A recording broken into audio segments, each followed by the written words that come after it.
This is MP Kumawat. Welcome to mister Kumawat का channel. आज मैं हूँ हर्ष टेम्पल सीकर के अंदर। तो मैं लास्ट 3 ईयर से सीकर में रह रहा हूँ और हर्ष टेम्पल जो है आप सभी जानते हैं यहाँ की हिस्ट्री कैसी रही है, किस तरह से यहाँ पर मुगल्स ने इसको डैमेज किया इस जगह को। और मेरे पीछे जो आप देख रहे हैं जिस तरह से डैमेज हो रखा है, तो ये डैमेज उतना डैमेज नहीं है जितना आज हम डैमेज कर रहे हैं इसको। लास्ट 3 ईयर से मैं यहाँ पर आ रहा हूँ और अभी हाल ही में यहाँ पर एक एक्सीडेंट हुआ है, जिसके बाद थोड़ी सी पुलिस व्यवस्था यहाँ पर ठीक है। अदरवाइज़ ये जगह जो है वॉर्स बन चुकी है आजकल।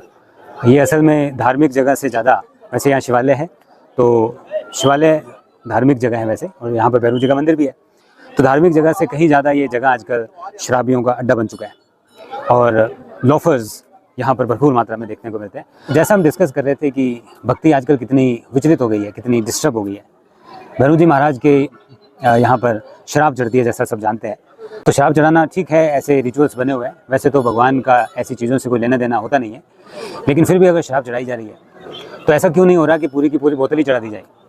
ऐसा क्यों हो रहा है कि थोड़ी सी चढ़ाकर बाकी बोतल अपने साथ लेके जा रहे हैं और उसके बाद घर से साथ में पैकेट्स भी लेके आ रहे हैं, कोई मूंगफली के, कोई टेस्टी के, और यहीं पर साइड में कहीं पर बैठकर उस पूरी बोतल को एंजॉय कर रहे हैं और नशे में चूर होकर फिर अपनी गाड़ियों को भगाते हुए। जो रास्ता आपने अगर देखा हुआ इसका, तो कितना कर्वी ये रास्ता है, कितना रिस्की हो जाता है।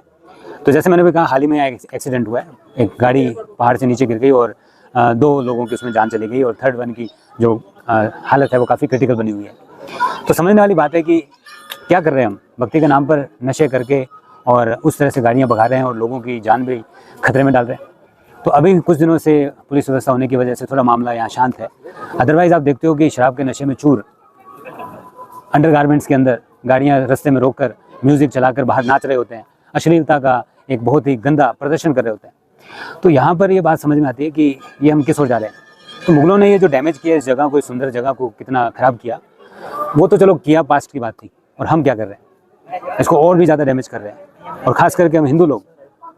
तो इस तरह से मैं जब भी आया हूँ तो अपनी वाइफ के साथ, तो जब देखते हैं कि शराब के नशे में चूर शराबी किस तरह से बिहेव करते हैं, तो गाड़ियाँ रोक कर रास्ते में गालियाँ बकते हुए, गंदी से गंदी, जो आप सोच भी नहीं सकते ऐसी ही गालियाँ आपकी सिस्टर्स और आपकी वाइफ और आपके बच्चों के सामने वो बोल रहे होते हैं। आप रोक नहीं सकते, क्योंकि ऐसे लोगों से लड़ेंगे तो आपसे ही लड़ने को तैयार हो जाएंगे, क्योंकि वो तो शराब के नशे में चूर है। तो क्या हम अपनी सभ्यता को खो चुके हैं? मतलब यहाँ को दूसरे रिलीजन के लोग नहीं आते, ज़्यादातर हम बात करें तो हिंदू ही आते हैं। और हिंदू लोगों से अगर बात करें तो ऐसी सभ्यता होनी चाहिए कि बहन बेटियाँ सब उनकी रिस्पेक्ट करें, लेकिन हो कुछ अलग ही रहा है। जैसे मैंने कहा कि शराब के नशे में चूर हैं और गालियाँ बक रहे हैं, और जानबूझ के ऐसे लोग जो जैसे कोई लेडीज़ देखेंगे तो जानबूझ के वो अब्यूजिव लैंग्वेज बोलना शुरू कर देते हैं, उनको सुनाने में मज़ा आ रहा है। तो इस तरह की जो एक विकृत मानसिकता जो है पनप रही है, तो वो हम कहाँ तक गर्व करें अपनी कम्युनिटी पर, अपने रिलीजन पर। तो मैं तो यही कहता हूँ कि इस जगह को अगर हम अफसोस करते हैं कि देखो मुगल ने कितना डिस्ट्रॉय किया, तो उन्होंने तो सिर्फ बिल्डिंग को डिस्ट्रॉय किया, हमने हमारे कल्चर को डिस्ट्रॉय कर दिया, हमारी संस्कारों को डिस्ट्रॉय कर दिया। तो ये बात तो बहुत ही ज़्यादा पेनफुल है। अभी हाल ही में जब मैं लास्ट टाइम आया था, तो ऐसे ही एक शराबी गाड़ी वाले की वजह से मेरा भी एक्सीडेंट होते होते बचा, वाइफ साथ में थी। तो कहने का मतलब इतना रिस्की है ये। और जहाँ जितनी बार भी मैं आया हूँ और लास्ट टाइम जो हुआ उसके बाद तो मेरा ऐसा फाइनल हो गया कि मैं अब यहाँ पर फीमेल के साथ तो नहीं आने वाला हूँ। तो मेरा ये समझना है, मैंने जो एक्सपीरियंस किया है, कि अगर आप अपनी वाइफ के साथ, अपनी बेटी के साथ, अपनी बहन के साथ और अपनी माता के साथ यहाँ आ रहे हैं, तो ये जगह बिल्कुल भी उस लायक बची ही नहीं है। इसको इतना डिस्ट्रॉय कर दिया है। जैसे ही हल्का सा मौसम बनता है, हल्के से बारिश आती है या बादल बनते हैं, तो जैसे बारिश के सीजन में मेंढक निकल के बाहर आ जाते हैं, वैसे ही ऐसे लोफर्स, कैरेक्टरलेस बॉयज़, और ज़्यादातर बॉयज़ ही। तो यहाँ पर ये बात तो समझने वाली होती है कि बॉयज़ ही ऐसा क्यों करते हैं। ये सारी जो इस तरह की गलत हरकतें जो करनी है, बॉयज़ को क्यों करनी है? तो क्या ऐसा है इनकी, मतलब कि मैनर्स ही खत्म हो गए, परिवार वालों के संस्कार ही इनको नहीं मिल रहे हैं? किस तरह से ये आउट ऑफ कंट्रोल होकर पूरी तरह से ही हवा से बातें करने को आतुर हो जाते हैं और भूल जाते हैं मर्यादा। देखिए कि हमें मालूम है कि भैरव जी महाराज की शराब चढ़ती है और वहाँ पर प्रसाद भी आप ग्रहण कर सकते हैं, लेकिन हम सभी जानते हैं कि प्रसाद कितनी मात्रा में यूज़ किया जाता है, कितनी मात्रा में हमें मिलता है जिसको हम ग्रहण करते हैं।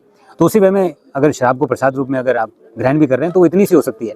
कहाँ ज़रूरत है उस पूरी बोतल को, वो भी एक मूंगफली के पैकेट के साथ एंजॉय किया जाए, और उसके बाद उस नशे के अंदर धुत होकर, चूर होकर हम गालियाँ बकते हुए और इस तरह से जो माताएं बहनाएं हैं जो उनके आसपास से गुजरते हुए उनको इशारे करते हुए, मोलेस्ट करते हुए निकले। तो इस तरह की ये जो हरकतें हैं, ये बिल्कुल ही शर्मसार करने वाली है। इससे हमारा रिलीजन कोई बहुत आगे बढ़ने वाला नहीं है, इससे नुकसान होने वाला ही है। तो ये वो बातें मैं जो कर रहा हूँ ये मैं देख चुका हूँ, क्योंकि ये मेरा यहाँ पर अगर बात करें तो more than 10 times I have visited this place and every time I have faced such conditions.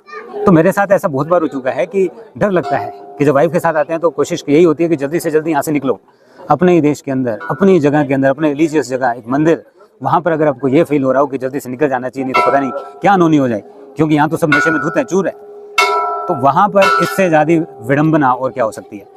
तो यहाँ डर ये भी लगता है कि धीरे धीरे हमारा कल्चर जिस तरह से डैमेज हो रहा है, कहीं ये पूरी तरह से डिस्ट्रॉय ना हो जाए। तो इस तरह से विचार करने की ज़रूरत है कि हम किस ओर जा रहे हैं, हमारी संस्कृति किस ओर जा रही है, हमारे युवा, हमारे, अगर मैं बात कर रहा हूँ उन बॉयज़ की जो इतने सारे यहाँ पर इस तरह से गाड़ियों के अंदर आकर शीशों में से बाहर निकल कर झूमते हुए जा रहे हैं, गालियाँ बकते हुए। कई बार ऐसा देखा है कि खिड़की का जो विंडो होती है उसको ओपन करके और उसके अंदर बैठ कर चलती गाड़ी में, जो कितना रिस्की हो सकता है, वहाँ से बाहर निकल के और गालियाँ बकते हुए जा रहे हैं। क्या प्राउड फील होता होगा। और मुझे अफसोस होता है ऐसे पेरेंट्स पे जिन्होंने ऐसे बच्चों को कोई संस्कार नहीं दिए, कि उनके घर में कोई माताएं बहनें नहीं है, कोई लेडीज़ नहीं है। लेकिन ये सिर्फ बातें मेरे कहने से कुछ नहीं होने वाला है, ये सिर्फ विचार करने से होने वाला है। बड़ी शर्मिंदगी महसूस होती है। तो रिक्वेस्ट कर सकते हैं आप सभी से, सज्जनों से, कि ऐसे लोग, हालांकि हम जिस नशे में चूर होते हैं तब तो कुछ नहीं समझाया जा सकता, लेकिन फिर भी अगर टोकें, और यहाँ के जो प्रशासन है उनकी भी जिम्मेदारी बनती है कि वो सिर्फ फेक चालान काट कर अपनी खाना पूर्ति करने के बजाय यहाँ के व्यवस्था को थोड़ा संभाले और इसको मैनेज करे, तो बहुत अच्छा रहेगा हम सभी के लिए, हमारे कल्चर के लिए, हमारे समाज के लिए। Thank you very much.